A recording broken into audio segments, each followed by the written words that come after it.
सबसे पहला क्वेश्चन है दोस्तों, निम्नलिखित में से किसका सबसे अधिक प्रभाव भारतीय संविधान के आपातकालीन उपबंध के ऊपर है।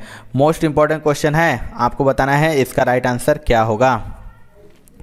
राइट आंसर हो जाएगा दोस्तों ऑप्शन नंबर बी, यानी जर्मनी का वेइमर संविधान। आपको बता दें दोस्तों कि भारतीय संविधान में आपातकालीन उपबंध जर्मनी के वेइमर संविधान से प्रभावित है। अगला क्वेश्चन देखते हैं, आनुपातिक प्रतिनिधित्व ऐसे देश के लिए आवश्यक नहीं है जहां। आपको बताना है इसका राइट आंसर क्या होगा। राइट आंसर हो जाएगा दोस्तों ऑप्शन नंबर डी, यानी इनमें से कोई नहीं। आपको बता दें दोस्तों कि प्रथम दो स्थितियों अर्थात जहां आरक्षित निर्वाचन क्षेत्र नहीं है और जहां दो पार्टी सिद्धांत विकसित है वहां आनुपातिक प्रतिनिधित्व प्रणाली की आवश्यकता पड़ सकती है, क्योंकि सभी सीटों पर बहुसंख्यक वर्ग या क्षेत्र का प्रतिनिधित्व हो सकता है। अगला क्वेश्चन देख लेते हैं दोस्तों, निम्नलिखित में से संविधान का कौन सा एकात्मक लक्षण है। आपको बताना है कि इनमें से कौन सा संविधान का एकात्मक लक्षण है। तो इसका राइट आंसर हो जाएगा ऑप्शन नंबर डी, यानी उपरोक्त सभी। आपको बताएं दोस्तों कि भारत में समूचे गणराज्य के लिए एकीकृत न्याय प्रणाली है जो संविधान के एकात्मक लक्षण को दर्शाती है। वह राष्ट्रीय आपातकाल को डॉक्टर अंबेडकर ने एकात्मक शासन के लक्षण के रूप में उल्लेखित किया है। अगला क्वेश्चन देख लेते हैं दोस्तों, संविधान की प्रारूप समिति के समक्ष प्रस्तावना को किसने प्रस्तावित किया था। मोस्ट इंपॉर्टेंट है, मैक्सिमम रिपीटेड क्वेश्चन है। बताना है कि प्रस्तावना जो था उसको किसने प्रस्तावित किया था। राइट आंसर हो जाएगा ऑप्शन नंबर डी, यानी जवाहरलाल नेहरू। आपको बता दें दोस्तों कि संविधान सभा का विधिवत उद्घाटन सोमवार 9 दिसंबर 1946 को प्रातः 11 बजे हुआ था और 13 दिसंबर 1946 को जवाहरलाल नेहरू ने ऐतिहासिक उद्देश्य प्रस्ताव पेश किया।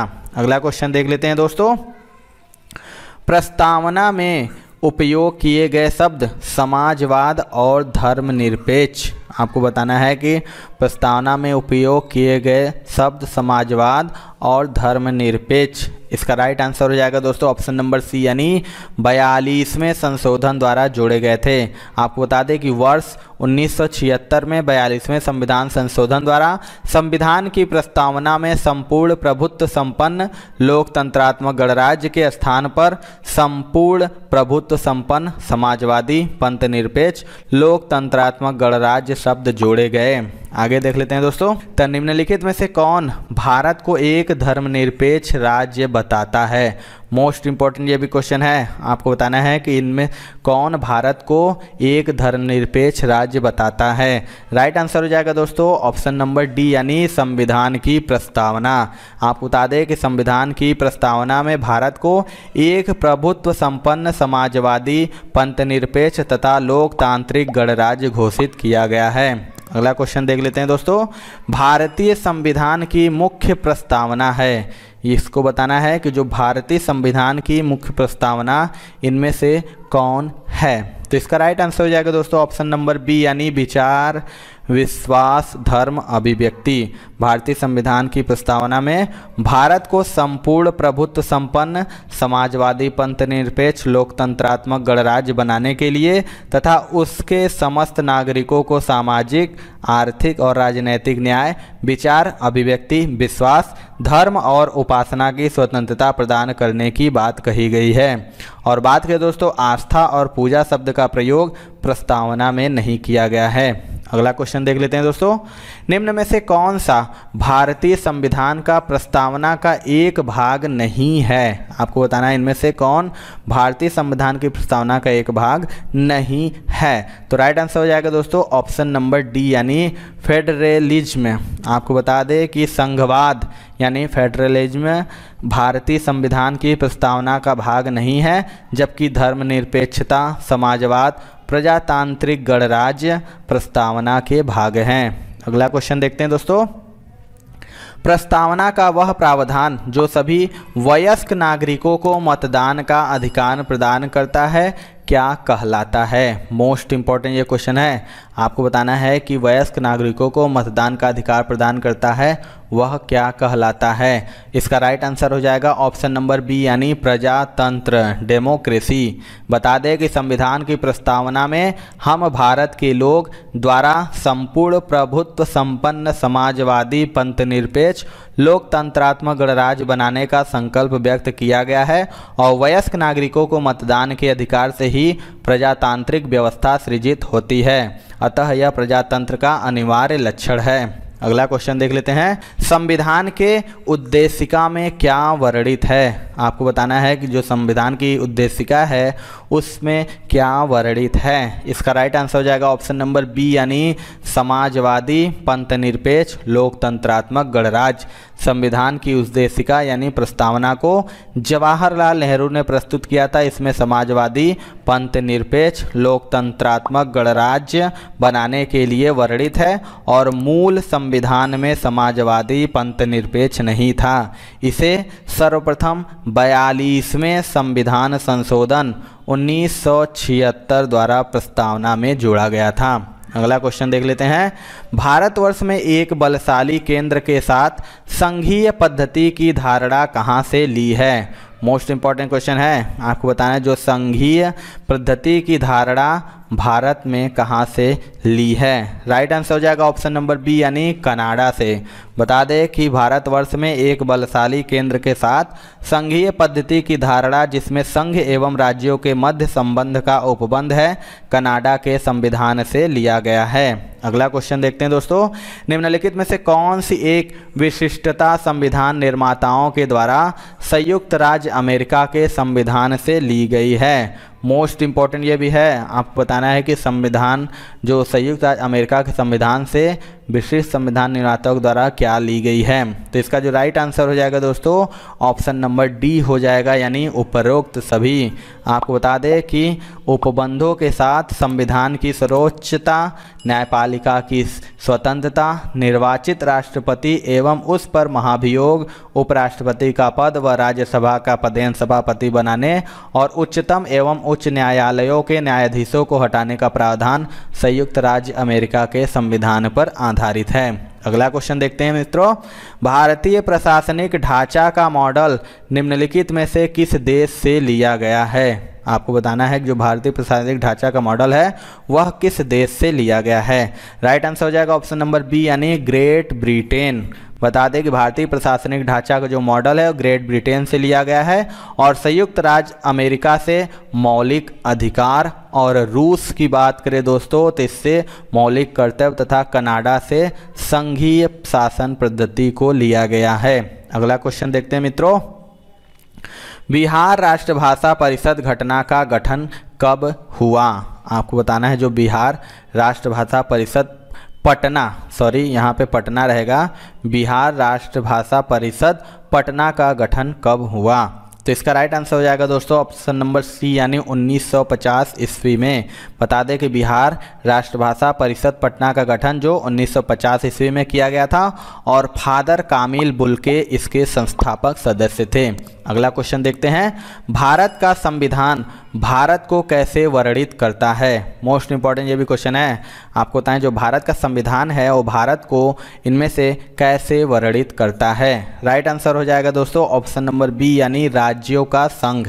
आपको बता दें कि संविधान के अनुच्छेद 1/1 में भारत को राज्यों का संघ कहा गया है और संघ शब्द का प्रयोग यूनियन के अर्थ में किया गया है और अनेक बार संघीय शब्द का उपयोग फेडरल के लिए भी किया जाता है, किंतु इस शब्द का संविधान में प्रयोग नहीं किया गया है। अगला क्वेश्चन देखते हैं, सार्वजनिक हित याचिका की संकल्पना की शुरुआत कहाँ हुई थी? आपको बताना है जो सार्वजनिक हित याचिका थी उसकी संकल्पना की शुरुआत कहाँ हुई थी। राइट आंसर हो जाएगा ऑप्शन नंबर सी यानी यूएसए। आपको बताया दोस्तों कि लोकहित मुकदमे की संकल्पना का प्रारंभ संयुक्त राज्य अमेरिका में हुआ था और यह संकल्पना न्यायिक पुनरावलोकन की संकल्पना से उद्भूत हुई है। अगला क्वेश्चन देखते हैं, निम्नलिखित में से भारतीय संविधान के ऊपर सबसे अधिक किसका प्रभाव पड़ा?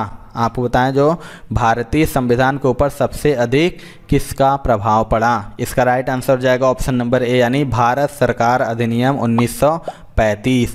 बता दें कि भारत के संविधान का एक बहुत बड़ा अंश वर्ष 1935 के भारत शासन अधिनियम पर आधारित है और अधिनियम की लगभग 200 धाराएं बहुत कुछ अंशरस या वाक्य रचना में साधारण परिवर्तन करके संविधान में ले ली गई थी। अगला क्वेश्चन देख लेते हैं दोस्तों। संविधान की संरचना की परिकल्पना का उद्भव सबसे पहले कहाँ हुआ। आपको बताना है कि संविधान की जो संरचना की परिकल्पना हुआ था उसका उद्भव सबसे पहले कहाँ हुआ था। इसका राइट आंसर हो जाएगा ऑप्शन नंबर सी यानी ब्रिटेन में। बता दें कि सबसे पहले जो संविधान की संरचना की परिकल्पना ब्रिटेन में 1608 ईस्वी में 13 कॉलोनीज के तहत की गई थी, जिसे मूर्त रूप ग्रेट ब्रिटेन के प्रभाव वाले जॉर्जिया में दिया गया था। अगला क्वेश्चन देख लेते हैं दोस्तों। किस देश ने सबसे पहले विश्व लिखित संविधान दिया। मोस्ट इंपॉर्टेंट ये भी क्वेश्चन है। आपको बताना है कि किस देश ने सबसे पहले विश्व को लिखित संविधान दिया था। इसका राइट आंसर हो जाएगा ऑप्शन नंबर ए यानी अमेरिका ने। फिलाडेल्फिया सम्मेलन द्वारा अमेरिका के संविधान का निर्माण 1787 ईस्वी में किया गया था तथा नवनिर्मित संविधान के अनुसार निर्वाचित सरकार ने 4 मार्च 1789 से कार्य करना प्रारंभ कर दिया। इस प्रकार विश्व के प्रथम निर्मित एवं लिखित संविधान का निर्माण अमेरिका में हुआ है। अगला क्वेश्चन देखते हैं दोस्तों। विश्व में लिखित संविधान किस देश का सबसे विस्तृत है। वेरी वेरी इंपॉर्टेंट क्वेश्चन है ये। आपको बताना है कि इनमें से किस देश का संविधान सबसे विस्तृत है। तो इसका राइट आंसर हो जाएगा दोस्तों ऑप्शन नंबर डी यानी अपना भारत। आपको बता दें कि भारत का जो लिखित संविधान विश्व का सबसे विस्तृत संविधान है और संविधान के मूल पाठ में कुल 395 अनुच्छेद, 8 अनुसूचियां और 22 भाग थे। वर्तमान की बात करें दोस्तों तो इसमें 12 अनुसूचियां हैं और संविधान की विशालता के कारण ही आइवर जेनिंग ने भारतीय संविधान को वकीलों का स्वर्ग कहा है। अगला क्वेश्चन देख लेते हैं दोस्तों। भारत का संविधान बताना है 1950 को लागू हुआ था, यानी भारत का जो संविधान था कब 1950 में लागू हुआ था। राइट आंसर हो जाएगा दोस्तों ऑप्शन नंबर सी यानी 26 जनवरी को। वेरी वेरी इंपॉर्टेंट ये भी क्वेश्चन है और मैक्सिमम रिपीटेड क्वेश्चन है। पूछता है भारत का संविधान कब लागू हुआ, तो इसका राइट आंसर आपको बताया 26 जनवरी 1950 को। संविधान पर आपको बताएं दोस्तों कि 26 नवंबर 1949 को संविधान पर संविधान सभा के सभापति डॉक्टर राजेंद्र प्रसाद के हस्ताक्षर हुए और उसे पारित घोषित किया गया और नागरिकता, निर्वाचन और अंतरिम संसद से संबंधित उपबंधों तथा अस्थायी और संक्रमणकारी उपबंधों को उक्त दिनांक से ही प्रभावित घोषित किया गया। जबकि संविधान 26 जनवरी 1950 को लागू हुआ था और 26 जनवरी 1950 को भारत को गणतंत्र घोषित किया गया, इसलिए यही दिन प्रथम गणतंत्र दिवस के रूप में मनाया गया। अगला क्वेश्चन देख लेते हैं। भारत एक संप्रभु लोकतांत्रिक गणराज्य बना। आपको बताना है, ये भी मोस्ट इंपॉर्टेंट क्वेश्चन है कि भारत एक संप्रभु लोकतांत्रिक गणराज्य कब बना था। इसका राइट आंसर हो जाएगा ऑप्शन नंबर सी यानी 26 जनवरी 1950, यानी 2 वर्ष 11 महीने 18 दिन के कथक और निरंतर परिश्रम के पश्चात 26 नवंबर 1949 तक संविधान के निर्माण का कार्य पूरा कर लिया गया था तथा उसके कुछ उपबंध उसी दिन लागू कर दिए गए और संविधान के संपूर्ण उपबंध 26 जनवरी 1950 को लागू किए गए। इसलिए भारत एक संप्रभु लोकतांत्रिक गणराज्य 26 जनवरी 1950 को बना था। अगला क्वेश्चन देखते हैं दोस्तों। भारत की नागरिकता निम्नलिखित में से किस प्रकार से प्राप्त की जा सकती है। आपको बताना है कि जो भारत की नागरिकता है वह किस प्रकार से प्राप्त की जा सकती है। तो इसका राइट आंसर हो जाएगा ऑप्शन नंबर डी यानी उपर्युक्त सभी से। आपको बता दें कि जो भारत की नागरिकता अधिनियम 1955 के अधीन भारतीय नागरिकता का अर्जन जन्म द्वारा, देशीकरण द्वारा, पंजीकरण द्वारा, वंश परंपरा द्वारा तथा अर्जित भूभाग के विलयन द्वारा किया जा सकता है। अगला क्वेश्चन देख लेते हैं दोस्तों। भारत का संविधान, आपको बताना है भारत का संविधान। इसका राइट आंसर हो जाएगा दोस्तों ऑप्शन नंबर ए, यानी एकल नागरिकता प्रदान करता है। मोस्ट इंपॉर्टेंट ये भी क्वेश्चन है।